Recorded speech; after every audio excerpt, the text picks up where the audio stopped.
Hello students, today we will discuss about respiration in animals. ठीक है, respiration animals में कैसे होता है। In small animals the exchange of gases takes place by diffusion through their overall body surface. जो छोटे animals होते हैं, बहुत छोटे होते हैं, उनमें तो डिफ्यूजन के थ्रू ही हो जाएगा। जैसे प्लांट्स में मैंने आपको बताया था, डिफ्यूजन मीन्स गैसेस मॉलिक्यूल्स की मूवमेंट। ठीक है, but in large animals there are organs which help in bringing oxygen from the air inside the body so that cellular respiration can take place easily। क्या कह रहा है, जो larger animals हैं उनके लिए क्या होते हैं, स्पेसिफिक ऑर्गन्स होते हैं ताकि हम ऑक्सीजन को अंदर ले सके और CO2 को बाहर निकाल सके। ठीक है, in small organisms like amoeba and hydra oxygen enters and CO2 goes out through the simple process diffusion। जैसे अमीबा है, यूनिसेलुलर ऑर्गेनिज्म, हाइड्रा है, ये क्या इनमें क्या होता है बेटा, डिफ्यूजन के प्रोसेस के द्वारा ऑक्सीजन अंदर जाती है बॉडी के और CO2 बाहर निकल जाती है। In earthworms and leech skin is the organ for exchange of gases. और जो अर्थवॉर्म है, केचुआ है, लीच है मतलब जोंक है, इनमें कौन सा ऑर्गन है टेक करने के लिए, स्किन। उनकी जो स्किन है वहीं से क्या हो जाता है, गैसेस का एक्सचेंज हो जाता है। ठीक है, और जो उनकी स्किन होती है वो कैसी होती है, स्मूथ होती है। ठीक है, मॉइस्ट होती है, मॉइस्ट मतलब नमी वाली, and richly supplied with blood. और उनकी स्किन में क्या होती है, बहुत सारी ब्लड की सप्लाई होती है ताकि आसानी से ऑक्सीजन को ऑब्जॉर्ब कर सके और आसानी से ऑक्सीजन ब्लड में डिफ्यूज हो जाए और CO2 बाहर निकल जाए। Okay, in fish, prawns and crabs the respiratory organs are the gills. आपको पता है फिश वगैरह में जो एक्वेटिक एनिमल्स होते हैं उनमें रेस्पिरेटरी ऑर्गन क्या होते हैं, गिल्स होते हैं। Oxygen rich water enters through the mouth. Water में क्या होती है, ऑक्सीजन प्रेजेंट होती है घुली हुई। ठीक है, डिजोल्व ऑक्सीजन वाटर में होती है और वो मुंह के द्वारा अपने वाटर को अपने अंदर लेते हैं। वहाँ से गिल्स क्या कर लेते हैं, ऑक्सीजन को ले लेते हैं और जो ऑक्सीजन डेफिशिएंट वाटर है उसको बाहर निकाल देते हैं। ठीक है, किन में, एक्वेटिक एनिमल्स में। Insects have a network of branches tubes. और जो इंसेक्ट वगैरह होते हैं उनके पास क्या होती है, ब्रांच्ड ट्यूब होती है। क्या होती है, ब्रांच्ड ट्यूब, जिसको हम ट्रैकिया बोलते हैं। क्या बोलते हैं, ट्रैकिया। और इनकी रेस्पिरेशन में हेल्प करता है ट्रैकिया।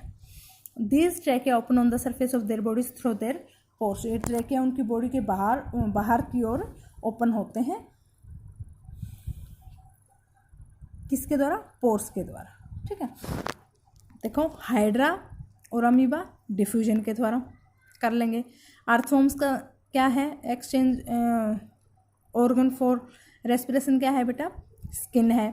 फिश, प्राण, क्रैब्स इनके एक्वेटिक एनिमल्स में क्या है रेस्पिरेटरी ऑर्गन, गिल्स है। इंसेक्ट्स में क्या है, trachea. Some animals have very well developed spongy organs. और जैसे हम हैं, जो डेवलप्ड एनिमल्स हैं उनके पास स्पंजी ऑर्गन्स होते हैं। क्या नाम होता है उनका, lungs. For respiration in mammals structure like diaphragm and rib cage. और इनको लंग्स को प्रोटेक्ट करने के लिए रिब केज होता है। लंग्स को प्रोटेक्ट करने के लिए रिब केज होता है और उसको सपोर्ट करने के लिए और रेस्पिरेशन में हेल्प के लिए क्या होता है, डायफ्राम होता है। Support the process of breathing, जो ब्रीदिंग के प्रोसेस को सपोर्ट करता है। Many of you might have observe the moment of ribs in cows, dog and small babies while they are sleeping. जब कोई भी एनिमल हो, काऊ हो, डॉगी हो या कोई बच्चा सो रहा हो, आप देखते हो कि उसकी चेस्ट ऊपर नीचे हो रही होती है। ठीक है, और रिब केज मूव कर रही होती है।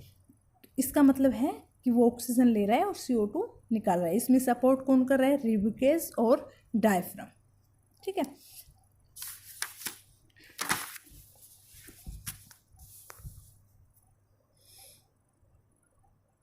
रेस्पिरेशन इन ह्यूमंस में कैसे होता है, we all breathe air that contains oxygen and required for respiration.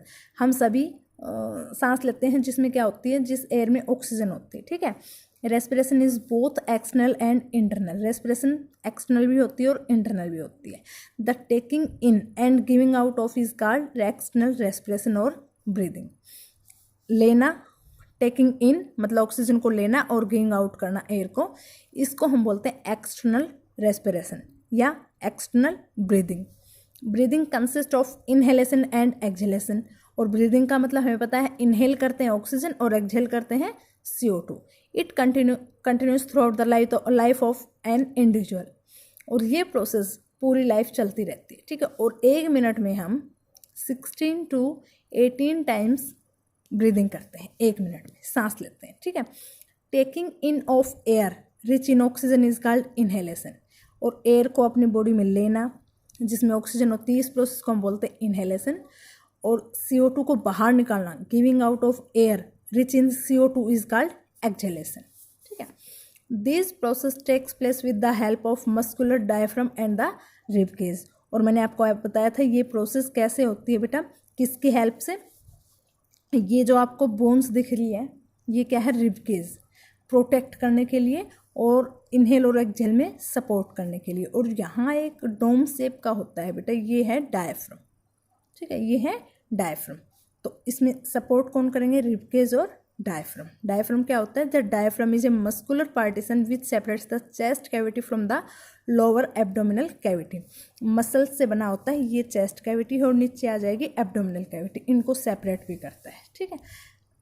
The chest cavity is surrounded by the rib cage. और जो चेस्ट कैविटी है वो कवर किया होता है उसको rib cage. The lungs are located in the chest cavity.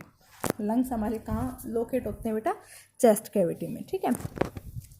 The numbers of time a person breathe per minute is termed as breath rate. और 1 minute में कोई इंसान कितनी बार सांस ले रहा है, इसको हम बोल देंगे ब्रीदिंग रेट। क्या बोलेंगे, breathing rate. 1 breath is 1 inhalation plus 1 exhalation. 1 breath, एक बार सांस लेने का मतलब है 1 इनहेलेशन प्लस 1 एक्सहेलेशन, मतलब एक बार सांस लेना और एक बार छोड़ना। An adult normally breathes from 14 to 20 times. एक एडल्ट जो है नॉर्मली 14 to 20 टाइम्स, मैंने आपको 16 to 18 बताया था, 14 to 20 देख लेना per minute. But vigorous exercise can raise the rate to up to 80 breaths per minute. लेकिन जब हम बहुत हैवी एक्सरसाइज कर रहे होते हैं, बहुत तेज़ दौड़ रहे होते हैं या घर में कोई एक्सरसाइज कर रहे होते हैं, तो ब्रीदिंग रेट बहुत ज़्यादा इंक्रीज हो जाती है और 80 ब्रीथ्स पर मिनट हो सकती है, ठीक है। A child's rate of breathing at rest is faster than that of an adult at rest. Rest में कोई बच्चा है और कोई एडल्ट है तो ब्रीदिंग रेट फास्ट होगी चाइल्ड की, बच्चे की, ठीक है। A new born baby has a rate of about 40 breaths per minute. जो न्यू बॉर्न बेबी होता है उसकी ब्रीथ रेट होती है 40 per minute. In general smaller animals have faster breathing rates than larger animals. और जो छोटे एनिमल्स होते हैं उनमें ब्रीदिंग रेट फास्ट होती है और लार्जर एनिमल्स में स्लो होती है। For example a rat breathes, example के लिए जो रैट की ब्रीदिंग रेट है वो है 60 टाइम्स पर मिनट, 1 मिनट में 60 टाइम्स, ठीक है। While a horse breathes only about 12 times per minute, जबकि हॉर्स की ब्रीदिंग रेट क्या है, 12 times per minute. Mechanism of breathing हम कल करेंगे। Okay, thank you.